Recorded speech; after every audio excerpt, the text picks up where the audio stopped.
semuanya. Ya, Selamat saya percaya pagi. kita dalam keadaan sehat semua, men. Tetap semangat. Amin. Men. Selalu. Ya, terima kasih Pak Weni, terima kasih Bu Erni dan Bu Lina.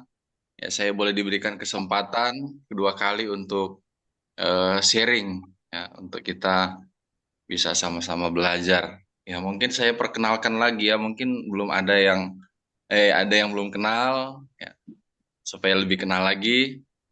Ya, perkenalkan nama saya Martin Supit, ya asal saya dari Manado, tetapi saat ini saya melayani di daerah Banten, ya lebih tepatnya di Pandeglang, di Pantai Carita. Ya di sini kami ada rumah Pancasila, ya tempat kami itu bekas gereja dulu, tetapi di apa namanya di demo ya, sehingga tidak bisa beribadah. Nah, saya melayani sebagai full timer di GBI Modern Land Rayon 3. Ya, saya full timer di Rayon 3 saat ini.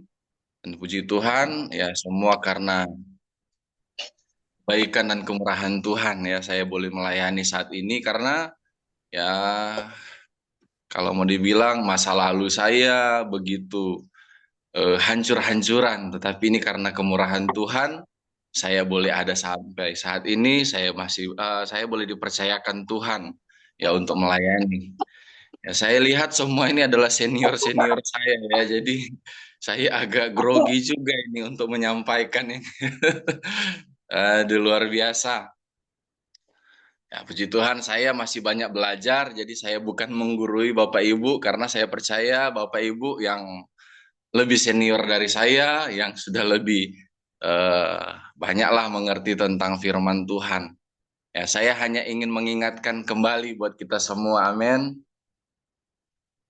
Ya, Amin. seperti tema kita pada pagi hari ini ya, saya berikan tema melayani dan berdampak. Mungkin ini tema yang sudah tidak asing lagi ya buat Bapak Ibu Saudara.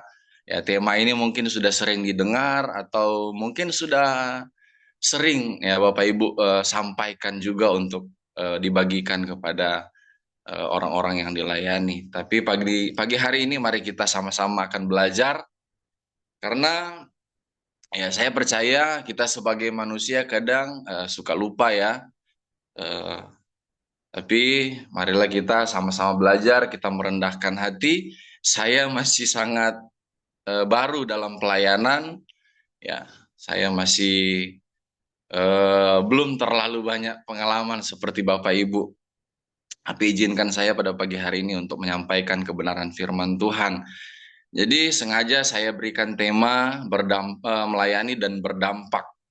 Ya, karena banyak hal yang saya lihat pada hari-hari ini bahwa eh, semakin banyak orang-orang yang sudah memisahkan melayani dan berdampak. Banyak orang melayani namun tidak lagi bisa berdampak. Dan ini membuat hal yang tidak baik ya sebenarnya. Namanya kalau kita tahu namanya melayani ya pasti melayani itu harus berdampak ya. Melayani harus berdampak.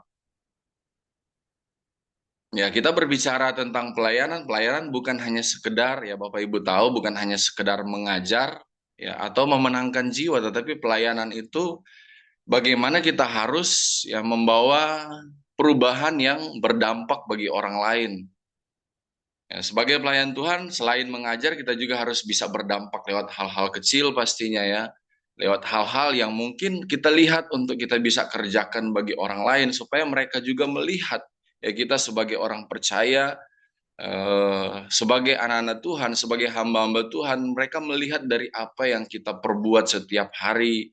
Mungkin ketika kita ada di jalan, kita bertemu dengan siapa saja. Ya, kita melayani bukan hanya ketika kita di gereja ya pastinya ya. Namanya pelayanan kita berbicara pelayanan, pelayanan itu ada di mana saja, di segala tempat. Sebelum itu mari kita buka firman Tuhan kita pada pagi hari ini ya. Saya sengaja ambil di dalam 1 Timotius, ya kita akan baca ayat yang saya taruh di flyer itu ayat yang ke-16, tetapi kita akan baca mulai ayat yang ke-9. Kita akan sama-sama belajar. Ya, saya masih banyak belajar juga. Oke. Sudah dapat Bapak Ibu? Ya, 1 Timotius 4 ayat 9 sampai ayat yang ke-16 saya akan bacakan. Perkataan ini benar dan patut diterima sepenuhnya.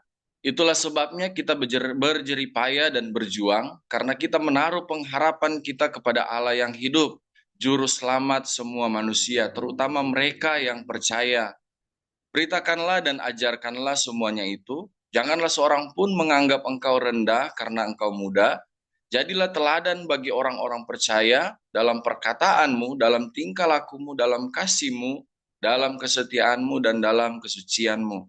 Ayat yang ke-13, sementara itu sampai aku datang bertekunlah dalam membaca kitab-kitab suci, dalam membangun dan dalam mengajar.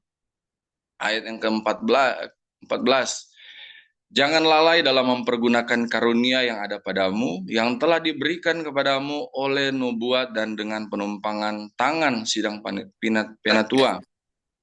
Ayat yang ke-15, perhatikanlah semuanya itu, hiduplah di dalamnya supaya kemajuanmu nyata kepada semua orang. Awasilah dirimu sendiri dan awasilah ajaranmu, bertekunlah dalam semuanya itu, karena dengan berbuat demikian, engkau akan menyelamatkan dirimu dan semua orang yang mendengarkan engkau. Jadi ada suatu nasihat yang Rasul Paulus ingin sampaikan kepada kita semua bahwa kita harus bisa menghidupi kebenaran firman Tuhan di dalam kehidupan kita sebagai pelayan Tuhan. Ya, saya percaya di sini semua adalah pelayan-pelayan Tuhan. Karena berbicara pelayan Tuhan itu bukan hanya mereka yang sekolah teologi ya, yang bergelar pendeta. Ya, kita semua adalah pelayan Tuhan, kita semua adalah hamba-hamba Tuhan. Nah, bagaimana kita harus hidup sesuai dengan kebenaran firman Tuhan, yaitu kita melakukan segala perintah Tuhan ya. Semua yang Tuhan ajarkan itulah yang harus kita kerjakan di dalam kehidupan kita ya, tanpa pengecualian ya. Jangan kita berpikir bahwa ada ayat-ayat yang kita tidak mampu lakukan sehingga kita tidak perlu lakukan. Semua harus kita lakukan. Kalau kita tidak mampu, mungkin kita akan minta Roh Kudus ya akan memampukan kita untuk melakukan apa yang Tuhan inginkan untuk kita kerjakan. Nah, ada 3 poin yang mau saya bagikan buat kita semua. Yang pertama, fokus pada yang dilayani. Yang kedua, menjadi teladan. Yang ketiga, melayani harus disertai kasih Allah. Nah, melayani harus fokus pada yang dilayani. Amin. Jadi melayani harus fokus pada yang dilayani. Ya, jangan kita fokus dengan kita yang melayani ya. Kita harus fokus dengan kepada siapa yang kita layani. Apa tujuan kita semua di dalam kita melayani Tuhan? Ya pastinya tujuan kita melayani Tuhan adalah untuk kita mengerjakan pekerjaan Tuhan atau mengerjakan amanat agung ya yang Tuhan percayakan buat kita semua. Itu adalah fokus kita sebagai pelayan Tuhan, yaitu mengerjakan amanat agung di dalam kehidupan kita menjadi pelayan Tuhan. Melayani ya pastinya adalah pengabdian dan ekspresi dari iman. Amin. Ya kita semua melayani Tuhan karena kita punya iman, kita percaya kepada Tuhan. Dan apa yang Tuhan perintahkan itulah yang akan kita kerjakan di dalam kehidupan kita. Jadi itu adalah tujuan, fokus kita melayani. Ya kita melayani adalah pengabdian, ya adalah ekspresi dari iman kita kepada Tuhan. Sehingga kita mau melayani Tuhan. Dan kalau kita melayani Tuhan, ketika kita fokus melayani Tuhan, ya fokus kepada yang dilayani, kita harus bisa menghindari, ya kita harus hindari segala macam perdebatan seperti firman Tuhan. Kalau kita baca dari ayat yang keempat, di situ kita akan menemukan bahwa dikatakan kita harus hindari persoalan yang dicari-cari ya. Ya, begitu juga kita di dalam melayani Tuhan. Memang zaman sekarang ya, apalagi banyak sosial media, ya kita lihat ya orang melayani bukan melayani tetapi suka dengan perdebatan. Nah, memang mungkin ada baiknya juga kita bisa berdebat, tetapi kalau itu tujuan kita setiap hari di dalam kita melayani Tuhan itu tidak akan mendatangkan keuntungan, justru akan mendatangkan persoalan yang tidak ada selesainya. Jadi kita harus fokus kepada yang kita layani. Jadi hindari segala macam soal-soal yang hanya menimbulkan perdebatan. Amin. Ya, mungkin di sini kita punya pemahaman bahwa ya kita harus membela iman, kita harus bisa menyatakan kebenaran ya. Tapi kalau itu tujuan kita, saya rasa ya mungkin menurut saya itu kurang pantas lah kita sebagai hamba Tuhan. Tetapi ya kita punya pemahaman masing-masing. Dan juga melayani bukan untuk mencari keuntungan pribadi ya pastinya. Bapak Ibu juga sudah tahu melayani itu adalah kita menguntungkan kerajaan sorga, bukan untuk kita pribadi. Jadi melayani kita adalah bagaimana kita menguntungkan kerajaan sorga, bukan mencari keuntungan pribadi. Ya, dan juga kita harus fokus kepada hal-hal jasmani, hal-hal rohani. Hindari untuk kita fokus kepada hal-hal jasmani, karena pelayanan itu adalah berbicara tentang hal-hal yang rohani, bukan hal-hal yang jasmani. Dan fokus adalah membangun iman, bukan ya mendirikan. Saya banyak mencatat. Jadi fokus itu adalah melayani itu adalah bagaimana kita fokus untuk kita membangun iman orang yang kita layani. Amin. Dan banyak juga yang mungkin kita dapati bahwa di dalam pelayanan banyak hanya fokus membangun ya bangunan, tetapi tidak membangun iman. Ya terus mendorong jemaat membangun tetapi tidak membangun iman mereka, itu akan menjadi hal yang sia-sia. Tapi saya percaya kita di sini semua Bapak Ibu, kita semua fokus di dalam pelayanan, di dalam kita melayani, membangun iman orang yang kita layani. Amin. Lalu selanjutnya, ya bagaimana kita fokus memenangkan jiwa. Ya, jangan kita hanya fokus kepada hal-hal ya, atau kita fokus kepada mujizat. Saya percaya Tuhan bekerja lewat segala hal untuk mendatangkan kebaikan. Tuhan bekerja mendatangkan mujizat. Tetapi kalau kita hanya fokus terus kepada mujizat, kita tidak fokus kepada jiwa-jiwa yang kita layani, ya, kita akan membuat orang-orang yang kita layani itu hanya bergantung kepada mujizat, tidak bergantung kepada Tuhan. Dan saya bersyukur bahwa ya kita semua di sini sudah dewasa rohani, kita semua di sini sudah mengerti ya tentang pelayanan. Saya agak susah untuk menyampaikan kebenaran firman Tuhan karena di pikiran saya ini, aduh Bapak Ibu lebih tahu daripada saya. Bapak Ibu lebih mengerti daripada saya. Ya, saya masih merasa saya ini masih muda, saya pengalaman saya belum dibanding dengan Bapak Ibu. Tetapi saya hanya mencoba mengingatkan kita kembali bahwa tujuan kita melayani itu adalah fokus kepada jiwa-jiwa yang kita layani. Kalau kita pasti Tuhan pelihara, saya percaya. Amin. Kebutuhan kita Tuhan sediakan, ya.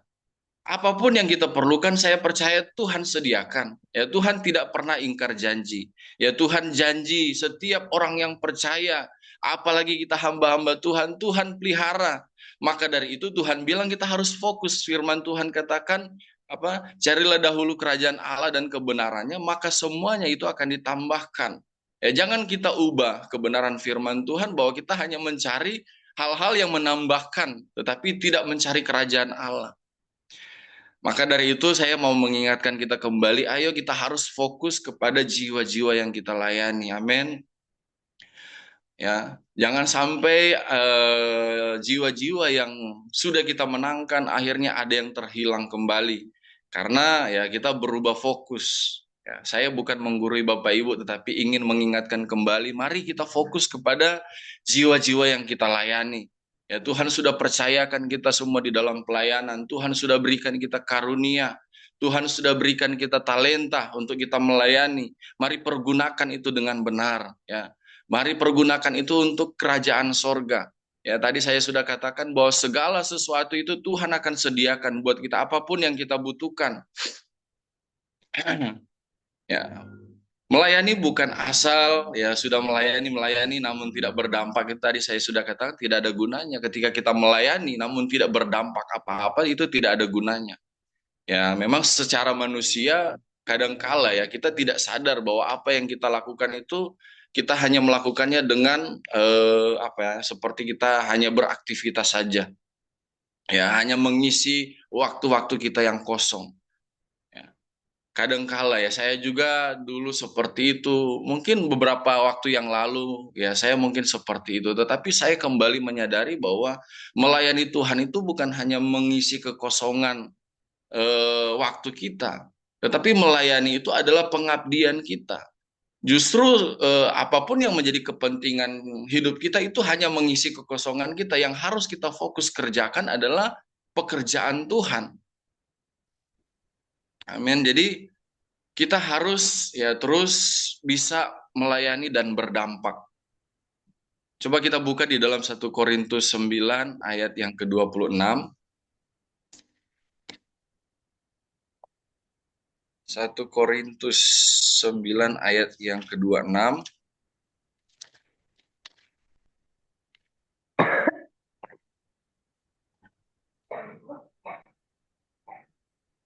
Oke, saya bacakan 1 Korintus 9 ayat yang ke-26. Sebab itu aku tidak berlari tanpa tujuan, dan aku bukan petinju yang sembarangan saja memukul.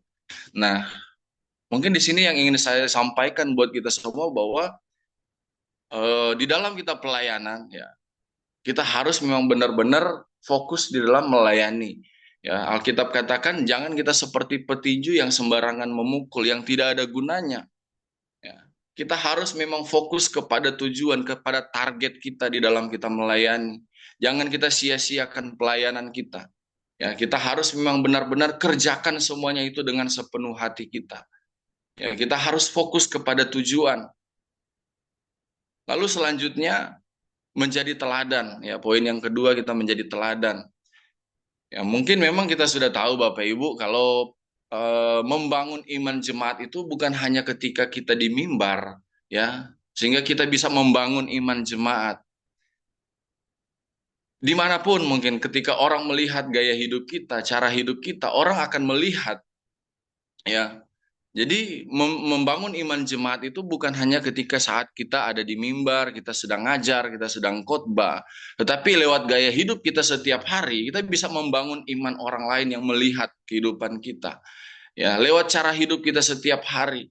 Ya, karena ada hamba Tuhan yang pernah saya dengar juga berbicara begini, khotbah kita, perbuatan kita berkhotbah lebih besar, berbicara lebih keras daripada khotbah kita.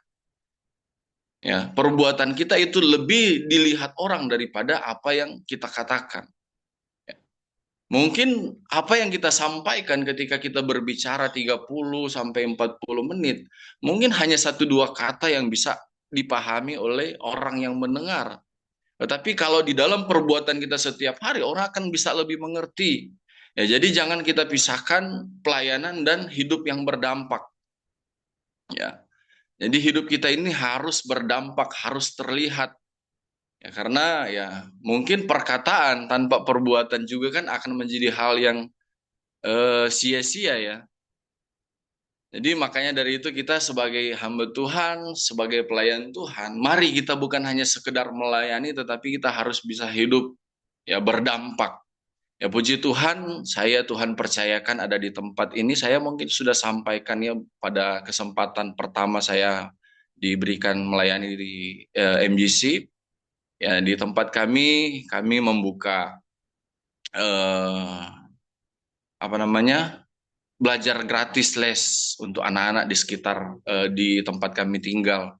Dan puji Tuhan setiap hari ya sampai saat ini masih banyak yang mengikuti. Awalnya kami hanya ada berapa ya, 6 sampai 10 anak, dan itu semua bukan orang-orang yang seiman dengan kami.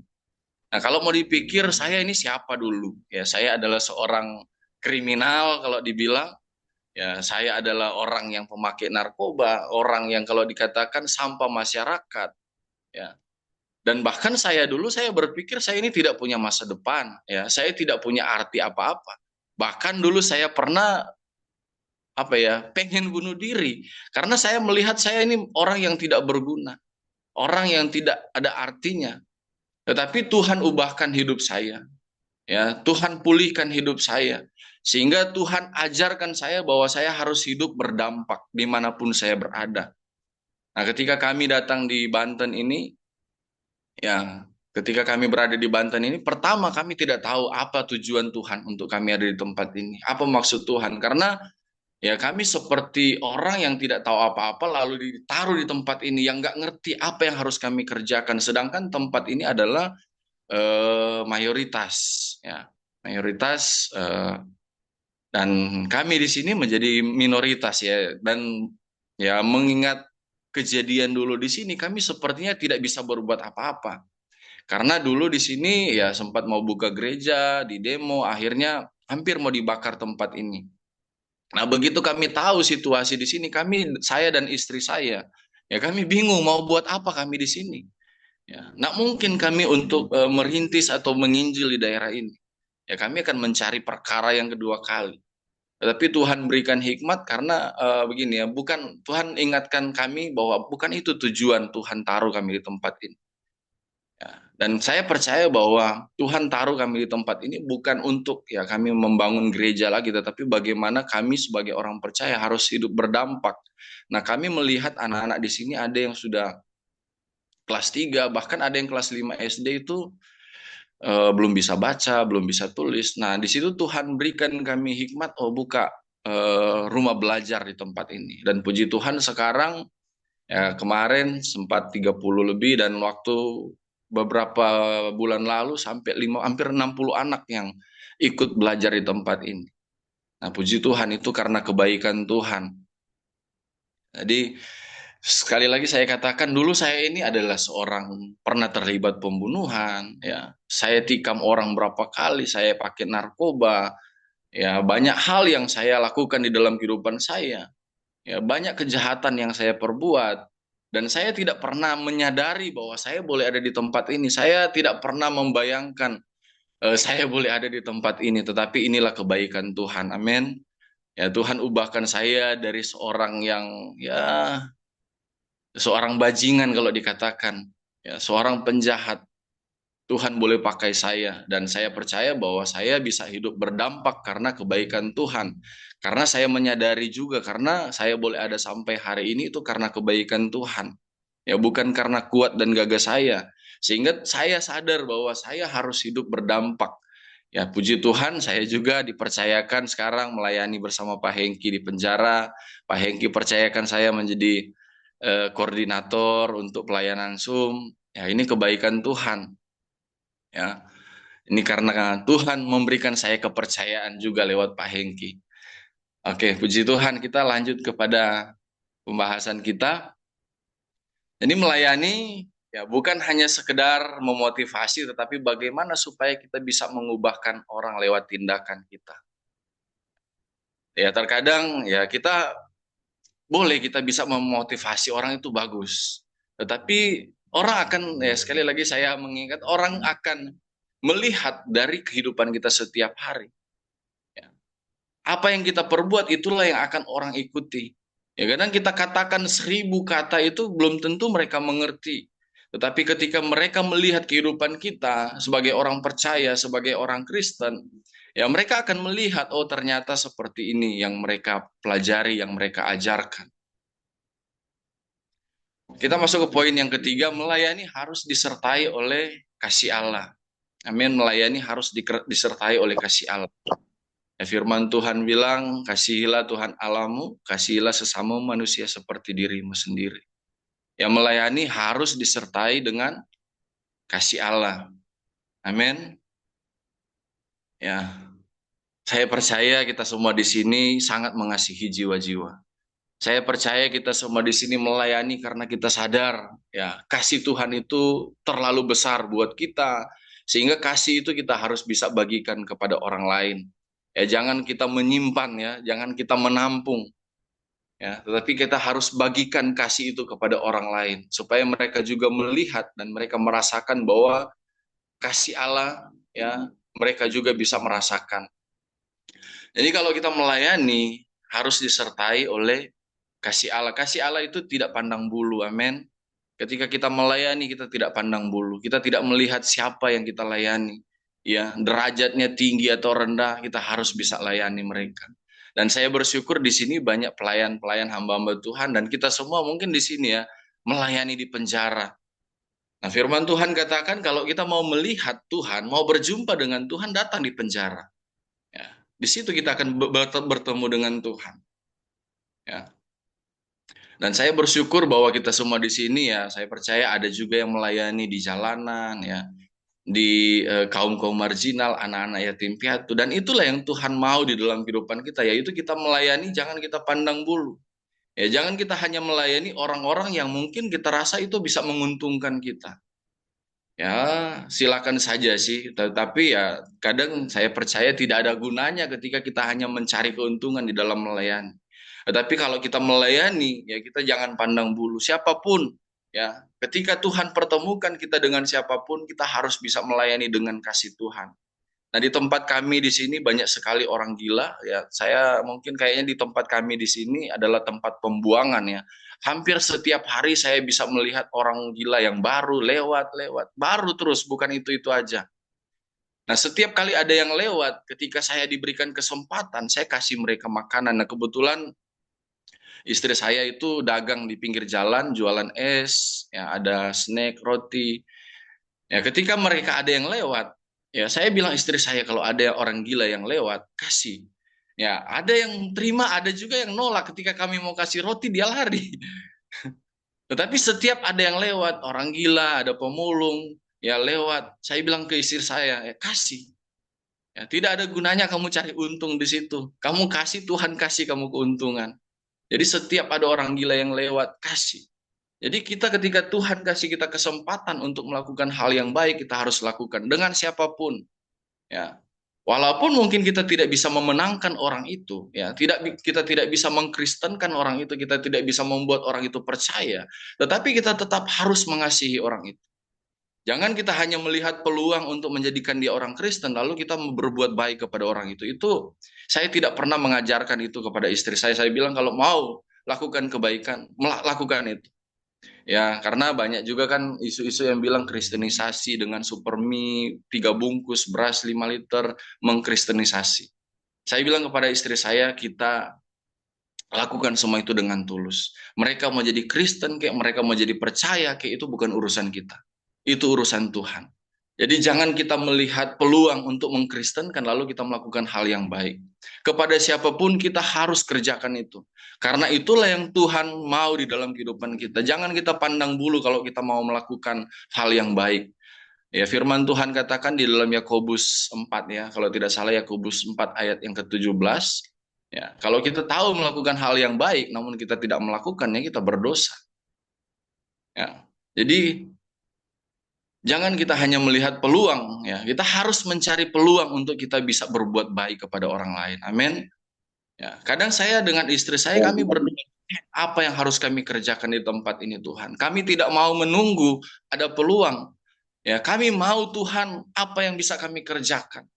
Ya, kadang kami jalan itu kami sudah persiapkan. Kalau kita ketemu orang gila, kadang saya beliin makanan, saya kasih.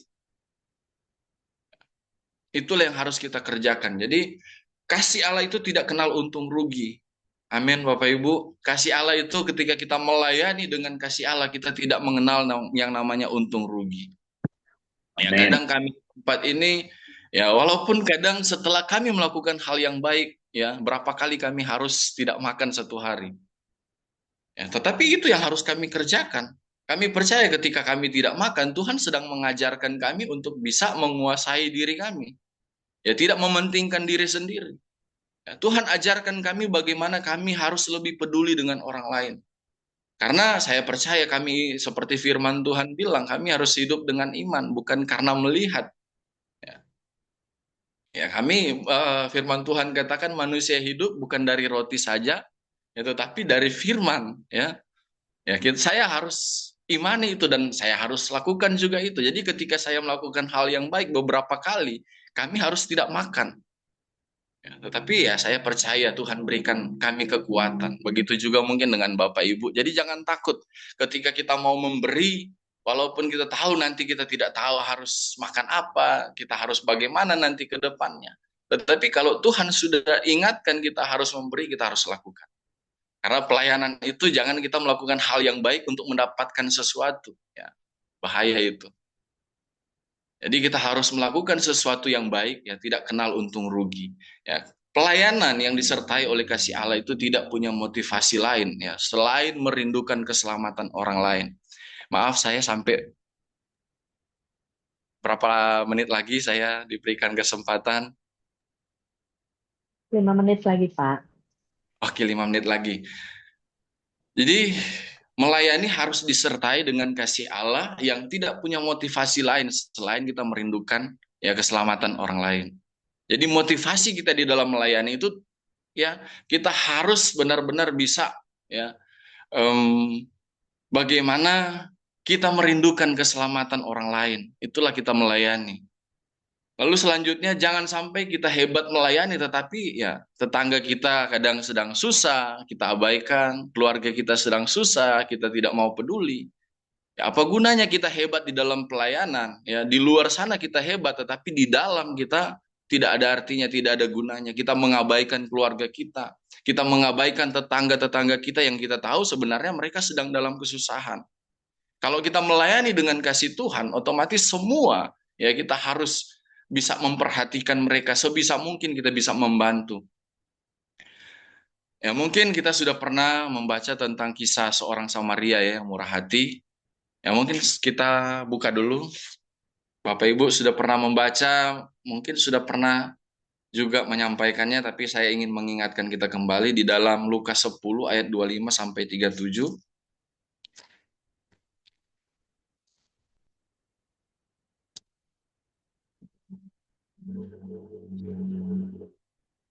Lukas 10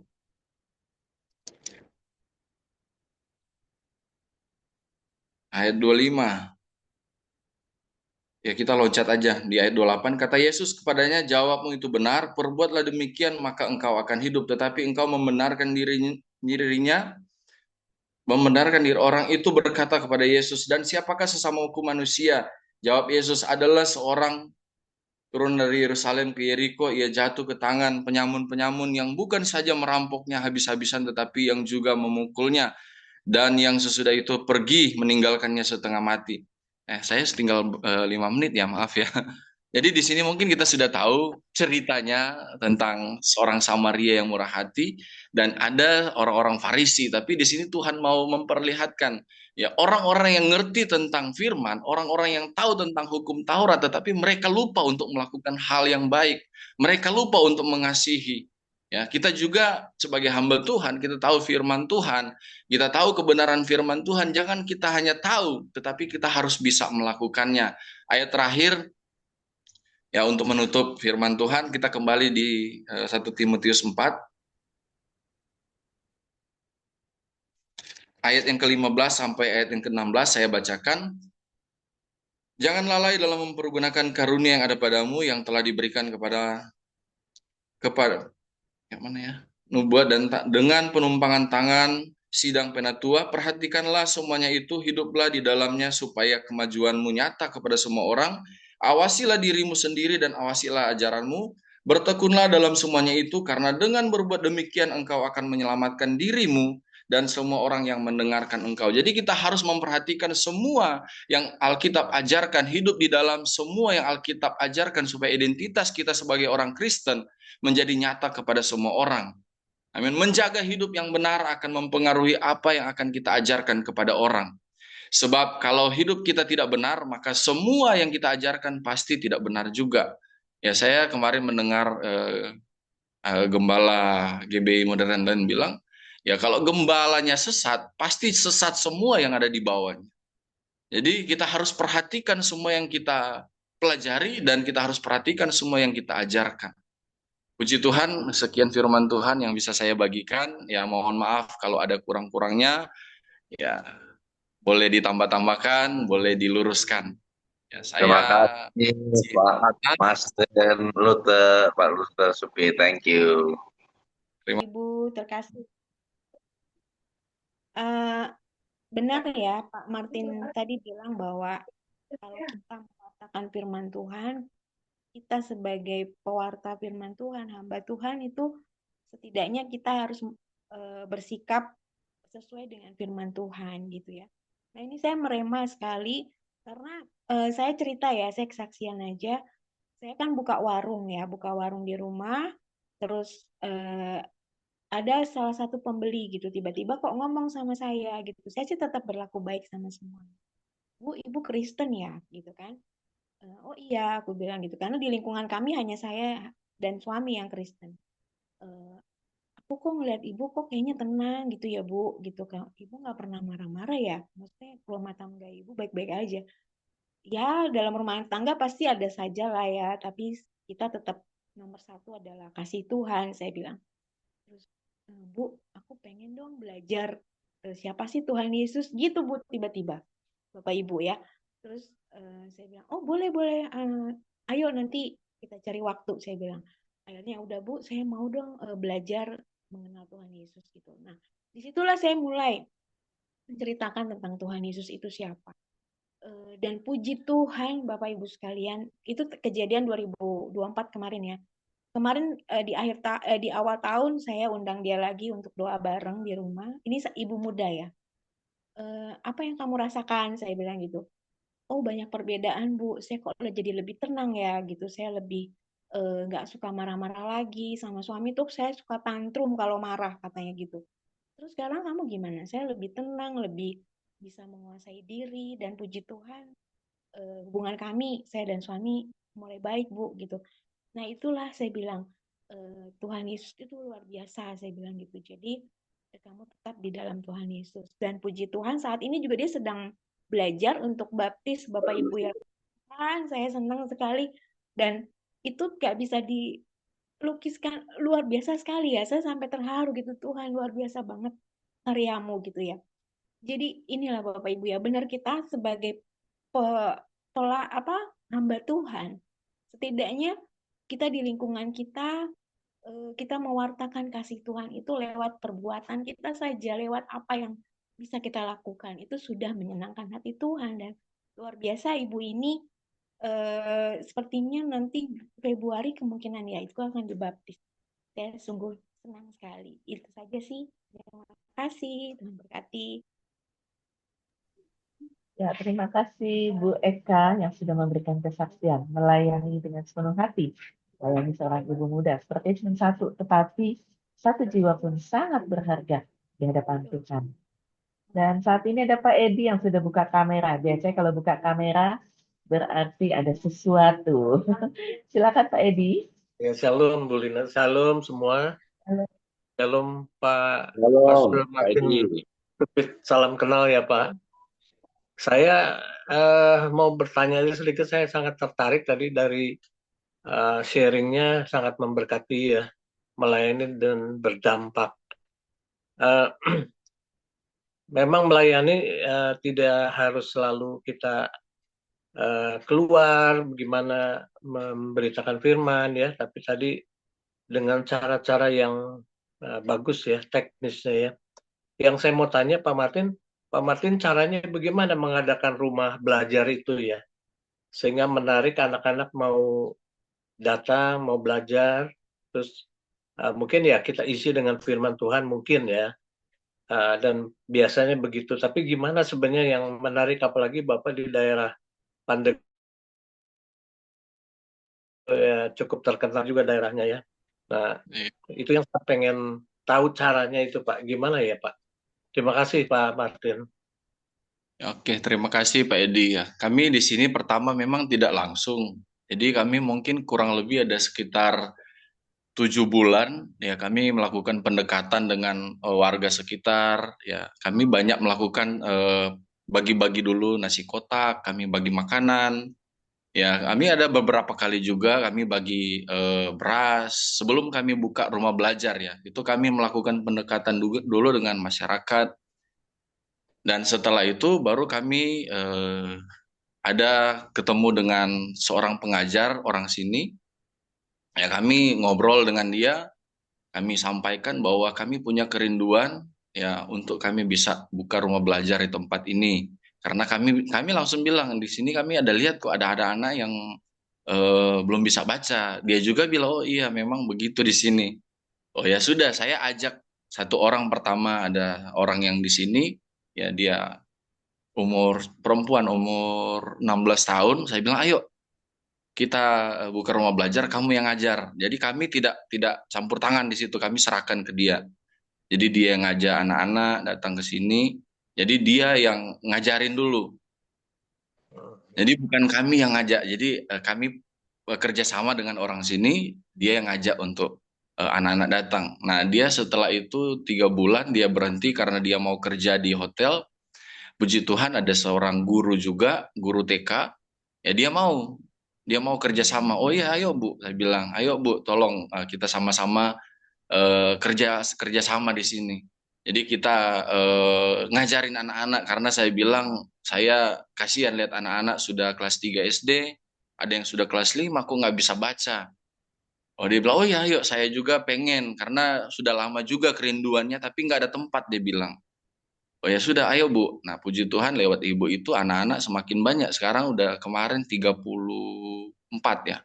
34 yang datang belajar. Dan juga kami setelah belajar kami membagikan snack dan susu botol ya. Itu yang kami kasih kepada anak-anak.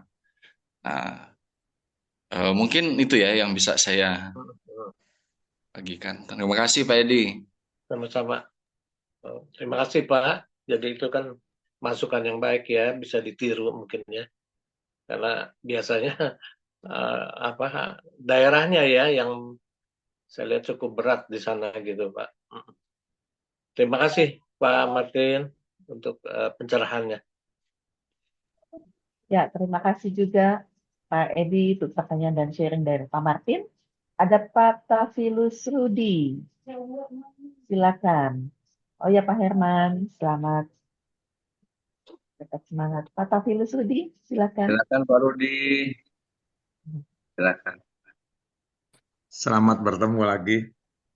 Sudah lama sekali. Puji Halo. Tuhan. Dengan bosan-bosannya Bu Eri, Bu Lina, Pak Weni ngirimin undangan ke saya. Puji Tuhan. Terima kasih Pak Martin, luar biasa. Saya termasuk yang terperangah gitu ya. Pelayanan Pak Martin yang begitu dahsyat. Ya. Berdampak di dalam kehidupan kita. Ya, ya. Saya ucapkan terima kasih. Ini walaupun firman ini sering kita baca, sering kita dengar, tapi ini jadi baru bagi saya itu karena uh, apa yang Pak Martin lakukan itu saya kepikiran gitu ya, waduh ini keren sekali gitu ya, saya mau belajar bagaimana di lingkungan saya yang ya kalau tempat saya sih nggak se ekstrim Pandeglang gitu ya di Sukabumi.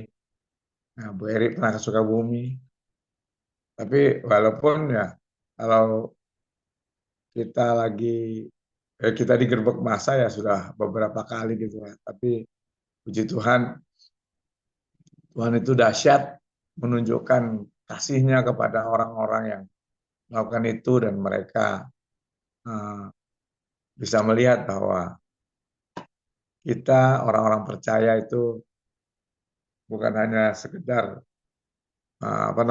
kumpul-kumpul bikin gaduh karena selalu alasannya bikin gaduh. Ya puji Tuhan. Jadi seperti yang Pak Martin katakan, wah saya bilang, saya dalam hati gini, Pak Martin jangan berkata, wah ini orang-orang yang di Zoom ini senior semua. Enggak ya. Kita saling belajar karena yang senior tuh cuma Tuhan Yesus gitu. Rasul Paulus saja bilang bahwa dia tuh belum ada apa-apanya gitu. Apalagi kita-kita ini gitu. Yang pasti mari kita belajar berdampak. Terima kasih untuk pembelajaran hari ini yang pasti bagaimana orang bisa merasakan bahwa kita ini orang yang ada di dalam Yesus Kristus. Dan mungkin Pak Martin juga sudah mengerti, bahkan sudah banyak tahu tentang bagaimana kita dalam pelayanan itu, kita jangan fokus untuk mengkristenkan orang. Ya, seperti Pak Martin katakan tadi, untuk kita membangun gereja. Itu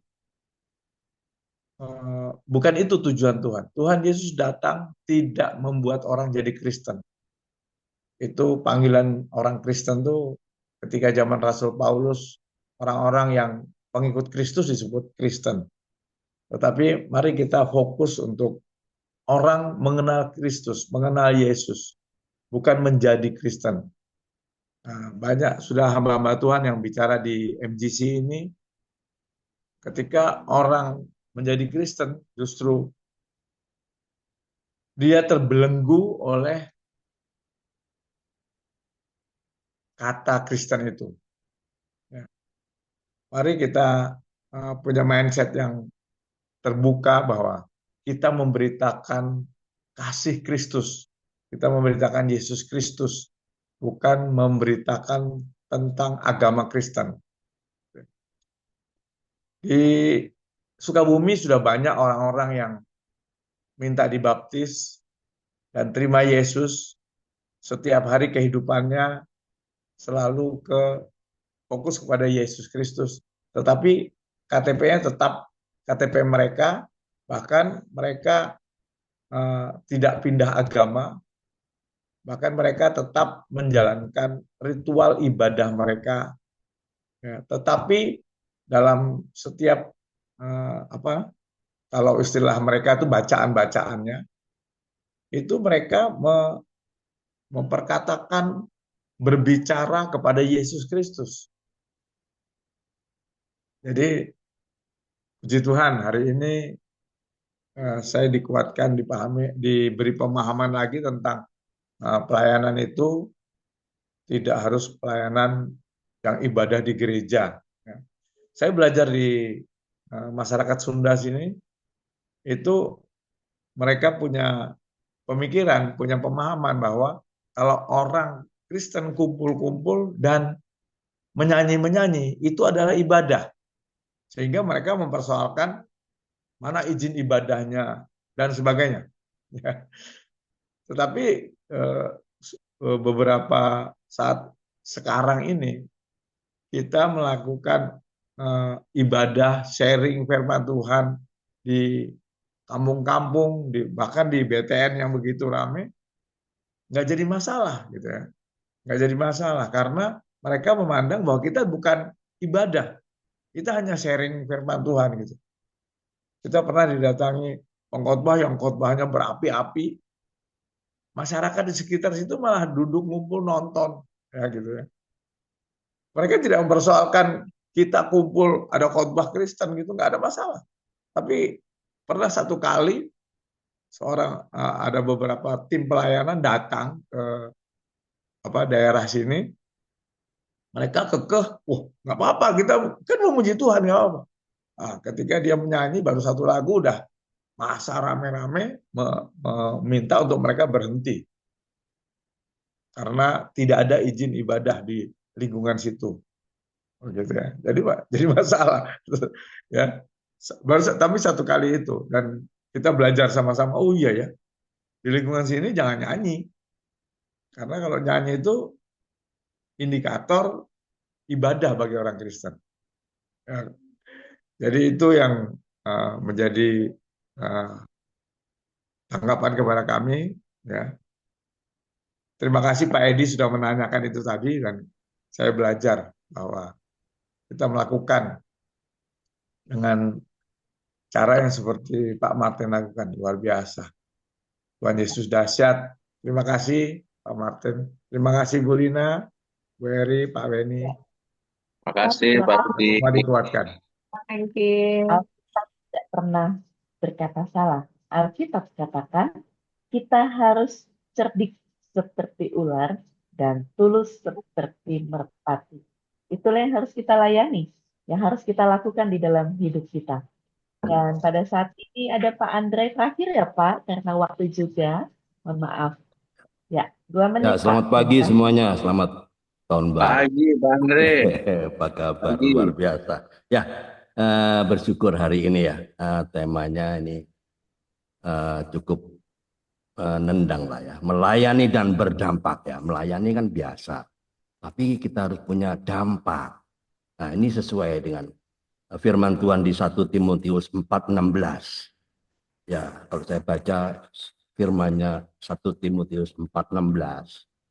Bla bla bla bla. Yang terakhir ini, semua harus mendengar tentang Engkau, mendengar tentang Yesus.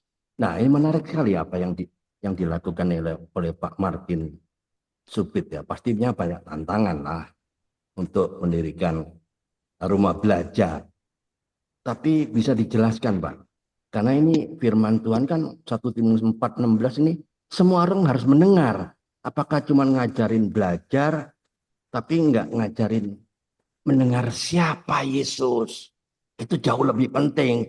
Kalau cuma ngajarin nanti kesannya ya seperti dinas sosial. Kebaikan-kebaikan dinas sosial mungkin jauh lebih baik, Pak. Ya, bisa diceritakan bagaimana caranya Pak Martin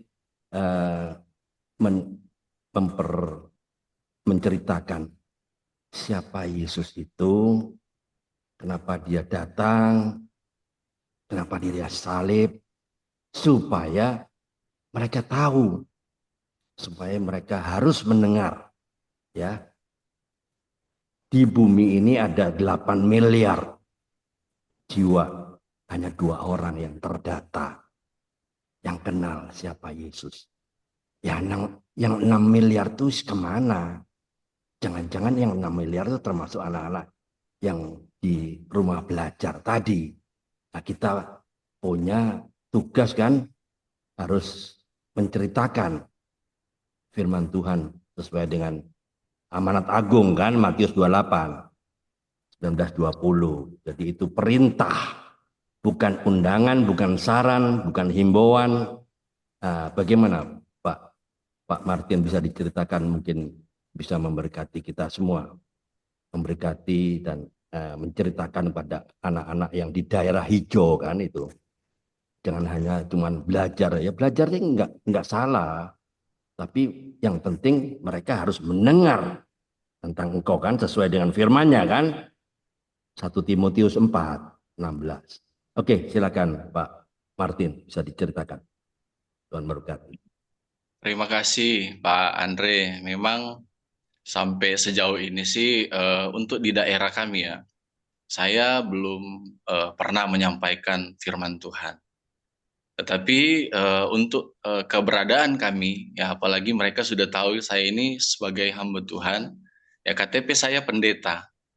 Ya di lingkungan saya sendiri mereka sudah tahu saya ini seorang pelayan Tuhan. Yang ingin saya lakukan di tempat ini bahwa apa ya? Saya ingin mengubah cara berpikir mereka. Ya, kami bukan, sebenarnya saya dengan istri saya ini, kami percaya bahwa mungkin bukan kami ya untuk menjadi apa namanya, menginjili mereka. Tetapi kami berusaha untuk mendekati mereka. Bahwa kami membawa hidup kami, ini loh kami orang Kristen, kami ini bukan musuh. Ya, kami ini sama, kami juga bisa mentoleransi mereka kok dengan keberadaan mereka. Kami tidak mengganggu mereka. Ya, maksudnya kami apa namanya ya, ada waktunya untuk kami bisa membagikan kebenaran firman Tuhan sih kepada mereka. Karena di tempat ini sudah pernah kejadian, Pak. Ya, tempat ini sempat mau dibakar. Ya, karena di tempat saya melayani ini adalah dulu dibangun untuk gereja. Karena kalau saya langsung melakukan hal ini, saya melakukan itu bukan di tempat sini. Saya menginjil itu di luar dari tempat ini. Kalau di tempat sini mungkin saya tidak bertahan sampai hari ini kalau saya langsung melakukan hal itu, Pak. Jadi memang belum sampai ke situ saya. Ya doakan supaya ke depan saya bisa memberitakan kepada mereka tentang keselamatan yang Tuhan berikan. Terima kasih, Pak. Ya, terima kasih Pak Martin, terima kasih Pak Andre. Ya, kadang kita berpikir bahwa kita harus menyatakan bahwa Kristus adalah Tuhan dan Juru Selamat. Demikian.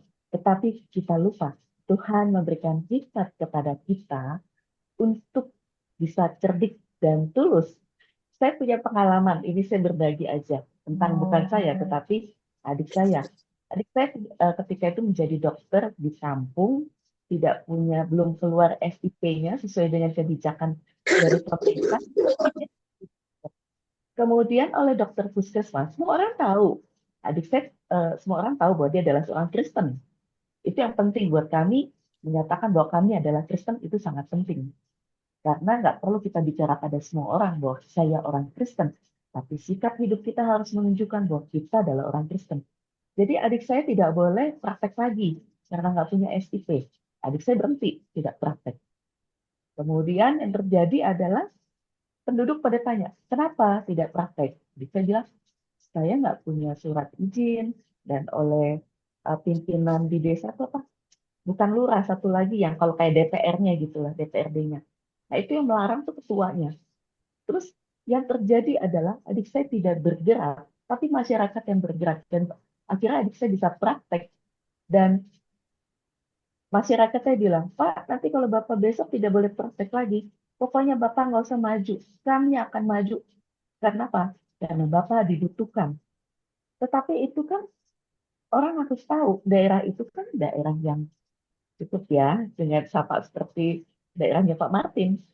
Tetapi menunjukkan diri kita sebagai orang Kristen, tanpa kita bicara berkuar-kuar tentang Yesus, itu cukup. Itulah disebut dengan kita harus cerdik dan juga tulus. Begitu ya Pak Martin ya, sama dengan yang dilakukan oleh Pak Martin. Pak Martin tidak perlu berkata, oh Yesus adalah demikian-demikian. Tapi semua orang tahu, Pak Martin adalah pendeta.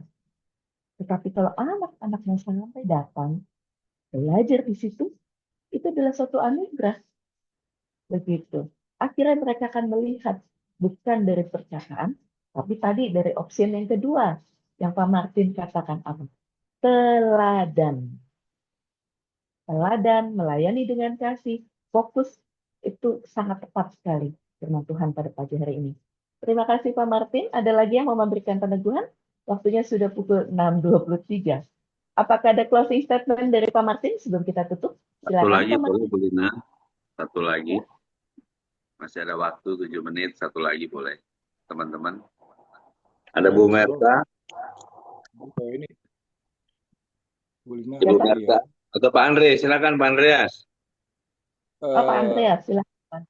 Ya, yang Pak Martin pagi ini sharing, memang benar sih. Kita benar nih, saya ini di Tangerang Kota ini, memang lagi ada program yang model gini Pak Martin. Kita mau melayani orang, bukan kita mau bikin suatu kayak orang masuk Kristen, enggak. Dari penyuluhan, dari kita punya cara pendekatan, terus kita punya hati kita mendekati orang-orangnya. Siapa aja gitu. Di Tangerang ini kan banyak, apalagi daerah Sewan, itu banyak Buddhis. Saya banyak ada temen tokoh Buddhis di situ. Dia tahu, kita punya organisasi baru buka. Dia tahu saya Kristen. Banyak sebagian yang Kristen juga.